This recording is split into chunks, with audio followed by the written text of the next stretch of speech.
नमस्कार दोस्तों, welcome to टेरेक्स trader.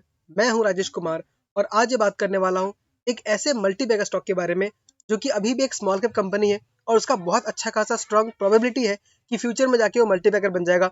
और अगर हम शॉर्ट टर्म में देखें तो आराम से दुगना हो सकता है।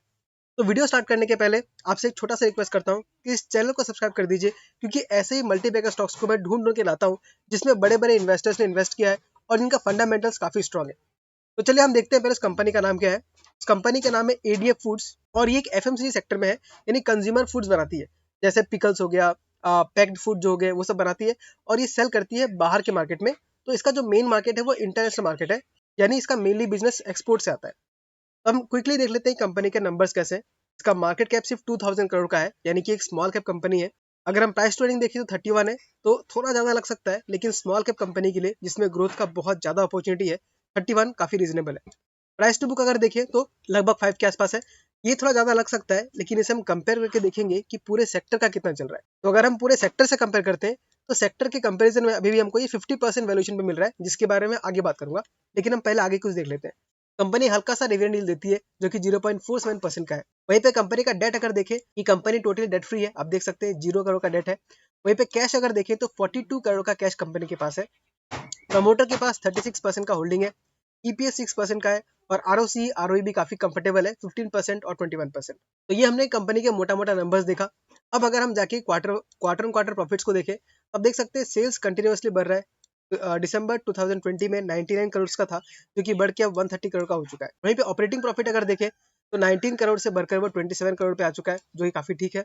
और ऑपरेटिंग मार्जिन देखें तो मार्जिन में भी हमें अच्छा खासा इंप्रूवमेंट नजर आ रहा है। 19% से बढ़ के अभी बीच में 21% हो गया है और बीच में हाईएस्ट 22% पे गया था, यानी मार्जिन भी काफी स्टेबल हमको नजर आ रहा है। वहीं प्रॉफिट आफ्टर टैक्स अगर देखें, नेट प्रॉफिट कितना है, तो 14 करोड़ से 19 करोड़ तक का प्रॉफिट हमको नजर आ रहा है, जो कि काफी अच्छा खासा है। ईपीएस भी अगर देखें तो ईपीएस इसका 1.76% है, ये पर क्वार्टर का।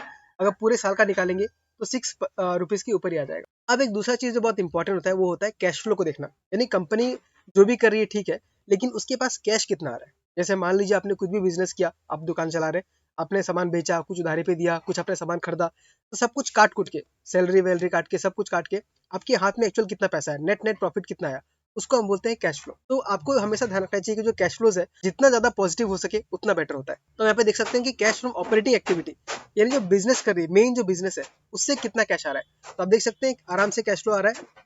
जहां मार्च 2012 में 8 करोड़ का था, अब वो बढ़ के 51 करोड़ पे आ चुका है, यानी कि बहुत ही अच्छा खासा कंपनी कैश जनरेट कर रही है। और इस साल कंपनी ने अच्छा खासा इन्वेस्टमेंट भी किया है अपने बिजनेस को एक्सपेंड करने के लिए। तो आप देख सकते हैं ये जो -60 में दिख रहा है, इसका मतलब ये है कि 60 करोड़ कंपनी ने इन्वेस्ट किया है। कैश फ्लो में दोस्तों क्या होता है, जब भी पैसा आपके पास आता है तो उसको हम पॉजिटिव मानते हैं, और जब भी आपके पास से पैसा निकलता है तो उसको हम नेगेटिव मानते हैं। तो यहाँ पे कंपनी ने इन्वेस्ट किया है, मान लीजिए कुछ नया कंस्ट्रक्शन किया, नया बिल्डिंग बनाया, तो उस बिल्डिंग को बनाने में कंपनी ने पैसा खर्च किया, कंपनी के पास से पैसा बाहर चला गया, इसलिए इसको नेगेटिव दिखाया जाता है। तो कंपनी इन्वेस्टमेंट कर रही है, यानी कि अच्छी बात है, फ्यूचर में ग्रोथ अच्छा खासा हो सकता है। और इसी की वजह से नेट कैश फ्लो हमको यहाँ पे -14 दिख रहा है, क्योंकि कंपनी ने जो प्रॉफिट कमाया उसमें से उसको इन्वेस्टमेंट काफी अच्छा खासा करना पड़ा, ताकि ग्रोथ हमको अच्छा खासा बाद में नजर आए। अब अगर हम इन्वेस्टर्स को देखें तो प्रमोटर्स का आप देख सकते हैं 31% पहले हुआ करता था, लेकिन अब वो बढ़ के 36% पे आ गया है, यानी प्रमोटर्स खुद इस कंपनी को खरीद रहे हैं। एफआईएस का अगर देखें तो वो 10% के आसपास होल्ड कर रहे हैं, अभी भी 9.55% है। वहीं पे अगर डीआईएस का देखें तो डीआईएस का आप देख सकते हैं डोमेस्टिक इंस्टीट्यूशंस का 1% से अभी 8% पे चल रहा है, यानी जो बड़े बड़े इन्वेस्टर्स है वो धीरे धीरे इस कंपनी को एक्यूमुलेट कर रहे हैं, जमा कर रहे हैं। वहीं पब्लिक को देखेंगे तो पब्लिक के पास पहले 56% था, अब वो घट के 45% पे हो गया। यानी पब्लिक से कौन खरीद रहा है, प्रमोटर, एफआईआईएस, डीआईएस खरीद रहे हैं। और क्योंकि ये कंज्यूमर सेक्टर में है, तो इस कंपनी का जो प्राइस टू अर्निंग है बहुत ज्यादा मिलता है, प्राइस टू बुक भी बहुत ज्यादा मिलता है। तो वो भी हम देखेंगे, अगर प्राइस टू बुक एक्सपेंड होता है तो भी कंपनी हमको अच्छा खासा डबल होते हुए दिख सकता है। अगर पब्लिक में भी देखें तो जो बड़े बड़े नाम को नजर आ रहे हैं, ऑटम इन्वेस्टमेंट इंफ्रास्ट्रक्चर लिमिटेड, यानी पब्लिक में भी आपके जैसे मेरे जैसे लोग नहीं है, ज्यादातर लोग कौन है, जो बड़े बड़े पैसे वाले जिनके पास मोटा पैसा है, उन्हीं में आप यहाँ पे एक और नाम देख सकते हैं। लेकिन अबेकस फंड के जो सुनील सिंघानिया है, वो अभी भी इस कंपनी में लगभग 35 करोड़ का उनका इन्वेस्टमेंट है, आप देख सकते हैं 1.54% उन्होंने लगा कर रखा है। तो कंपनी का ओवरऑल मुझे नजर आता है कि काफी अच्छा है, फंडामेंटल्स काफी स्ट्रॉग है, बड़े बड़े इन्वेस्टर्स ने इसे पैसा ला कर रखा है, और क्योंकि स्मॉल कैप कंपनी है तो अच्छा खासा ग्रोथ हमको मिल सकता है। तो चलिए हम एक बार इसके चार्ट पे देख लेते हैं, और आप देख सकते हैं कि ये एक इसका रेजिस्टेंस जोन था और यहाँ पर इसका एक सपोर्ट जोन था। एक रेंज में कंपनी घूम रही थी, लेकिन जब उस रेंज को ब्रेकआउट दिया तो ब्रेकआउट देने के बाद स्टॉक हमको यहाँ पे ऊपर जाते हुए नजर आया, लेकिन इस ब्रेकआउट को सस्टेन नहीं कर पाया और स्टॉक वहां से नीचे आया। लेकिन यहाँ पे देखने वाली बात एक ये है कि स्टॉक भले ही नीचे आ रहा है, लेकिन यहाँ पे एक अच्छे खासे वॉल्यूम के साथ यहाँ पे एक्यूमुलेशन चल रहा है। आप देख सकते हैं ये कैंडल देखिए, ये 1 वीक का कैंडल है और इसमें आपको लगभग 12% का रिटर्न मिला है और वॉल्यूम भी देख सकते हैं कितना हाई है। नेक्स्ट आप देख सकते हैं ये कैंडल है, यहाँ भी 13% का रिटर्न मिला है और यहाँ भी वॉल्यूम को अच्छा खासा बनता हुआ नजर आ रहा है। और अगर हम पिछले एक दिन का देखिए, अगर मैं इसको डेली चार्ट पे कर दूं तो आप देख सकते हैं लास्ट फ्राइडे के सेशन में लगभग 14% एक ही दिन में घुसा है। ये स्टॉक एक ही दिन में बढ़ा है और यहाँ वॉल्यूम भी आपको अच्छा खासा आया। तो ये सब देखते हुए मुझे नजर आता है कि स्टॉक काफी फंडामेंटली स्ट्रॉन्ग दिख रहा है और फ्यूचर में ग्रोथ भी काफी अच्छा खासा हो सकता है। तो इस स्टॉक में हम फिलहाल इन्वेस्ट कर सकते हैं। लेकिन यहाँ पे एक बात ध्यान रखने वाला है कि क्योंकि ये स्मॉल कैप है तो यहाँ पे फ्लक्चुएशन आपको बहुत ज्यादा देखने मिलेगा। अब देख सकते हैं यहाँ पे एग्जाम्पल के लिए आपको दिखाता हूँ, अगर आपने यहाँ कहीं भी इन्वेस्ट किया होता तो सिर्फ एक साल के अंदर आपका पैसा 3 गुना हो चुका है। लेकिन उसके बाद आप देख सकते हैं कि यहाँ पे डाउनफॉल आपको कितना नजर आया, लगभग 36% डाउनफॉल नजर आया। यानी स्टॉक पहले तीन गुना हुआ, यानी मान लीजिए आपका वो 62 से वो पहुंच गया सीधा 210 पे, फिर 210 से घट के वो आया 133 पे, यानी मान लीजिए आपको 30-40% डाउन नजर आया। तो स्मॉल कैप कंपनियां ऐसे ही काम करती है, एक बार में आपको बहुत अच्छा खासा ग्रोथ मिलेगा, फिर कुछ समय तक कंपनी उस जगह पे घूमती रहेगी और फिर आपको अच्छा खासा ग्रोथ नजर आएगा। तो फिलहाल ये जो हमको जोन मिल रहा है यहाँ अच्छे से बाय कर सकते हैं।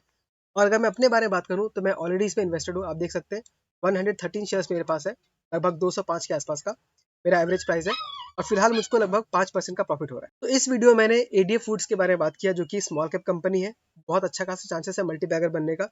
तो इस वीडियो को आपको देख के आपको अपना इन्वेस्टमेंट डिसीजन नहीं बनाना है। इस वीडियो को आपको एक स्टार्टिंग पॉइंट की तरह लेना है, उसके बाद आपको अपना खुद का एनालिसिस भी करना है। उसके बाद अगर आपको कॉन्फिडेंस आता है तो ही आपको इस पे इन्वेस्ट करना है, क्योंकि स्मॉल कैप इन्वेस्टिंग काफी रिस्की हो सकता है। मैंने भी जो इन्वेस्ट किया था तो मैंने किसी और को देख के नहीं किया।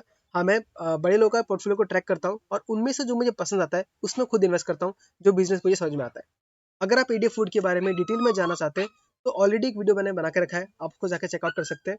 और साथ ही साथ मैं एक प्लेलिस्ट बना रहा हूँ जिसमें मैंने सारे के सारे स्मॉल कैप स्टॉक्स जो कि मल्टी बैगर बन सकते हैं उन सबको एक ही प्लेलिस्ट में डाल दिया है, आप जाके उसको भी चेकआउट कर सकते हैं।